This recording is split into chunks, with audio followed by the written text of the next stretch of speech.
টানা বৃষ্টিতে চকরিয়ার মাতামুহুরী নদীর পানি এই মুহূর্তে 28 সেন্টিমিটার উপর দিয়ে প্রবাহিত হচ্ছে। যতই সময় যাচ্ছে মাতামুহুরীর এই নদীর পানি বৃদ্ধি পাচ্ছে আমরা দেখতে পাচ্ছি। এভাবে পানি বাড়তে থাকলে রাতের মধ্যেই বন্যার আশঙ্কা করছেন স্থানীয়রা। আর উড়ানে গাড়ায় হাঁটে হাঁটে পানি আরো যদি বৃষ্টির কারণে আরো বেশি হইলে ঘর দুয়ারে রান্না করা বেশি কষ্ট হবে। এখন বৃষ্টি যদি হমদ হয় তাহলে এর পানি শীতল হয়ে যাবে, অর্থাৎ নর্মালতা আ যাবে। আর যদি বৃষ্টিও হয় আর জোয়ারের প্রেশার ফুললে পানি ফুলে যাবে। এর দূরত আশা করি মনে হয় যে নিচু জায়গা জিনত আছে অধিকাংশ জায়গাত পানি ওইয়ে বাড়ি করে পানি উঠিবার সম্ভাবনা আছে আর কি। ইতিমধ্যে চকরিয়ার অনেক নিম্ন অঞ্চল প্লাবিত হয়েছে, পানিবন্দী রয়েছে অনেক মানুষ। টানা বৃষ্টি অব্যাহত থাকায় পাহাড় ধসের আশঙ্কা রয়েছে।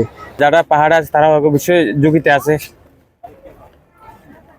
পাহাড় থাকা অবস্থায়ও রান্না করে খেতে পারতেছে না, পাহাড়গুলো ভেঙে যাচ্ছে। আর নিচে যারা আছে ওরা পানিবন্দী, পানিতে বসবাস করতেছে। এখন চকরিয়া উপজেলার নির্বাহী কর্মকর্তা মোহাম্মদ ফখরুল ইসলাম জানিয়েছেন, সুইচ গেটগুলো খুলে দেওয়া হয়েছে এবং আশ্রয় কেন্দ্র প্রস্তুত সহ যাবতীয় প্রস্তুতি গ্রহণ করেছেন উপজেলা প্রশাসন। তো কিছু পানি জমছে, তবে আমাদের সব সুইচ গেট খোলা আছে। তো কিছু সময় পেলে হয়তো নেমে যাবে আর কি। বিপদ সীমা তো পার করে নাই এখনো।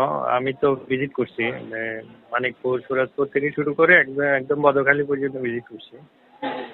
তো পানি আছে, একদম ডুবে যাওয়া অবস্থায় নাই আর কি। ঘরবাড়ি ডুবে গেছে এই পর্যায়ে তো পানি এখনো হয় নাই। হয়তো উঠানগুলো দেখতেছি বা উঠান পর্যন্ত গেছে। রাস্তাঘাটে কিছু কিছু জায়গায় রাস্তাঘাটে গেছে, কিন্তু সতর্ক করা আছে।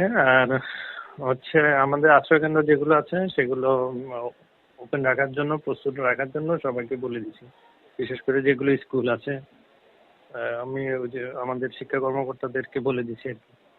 তো তারাও একটু চেষ্টা করতেছে সব রেডি রাখার জন্য। চকরিয়ার মাতামুহুরী নদী থেকে সাইফুল ইসলাম সাইফ, রূপালী বাংলাদেশ, চকরিয়া, কক্সবাজার।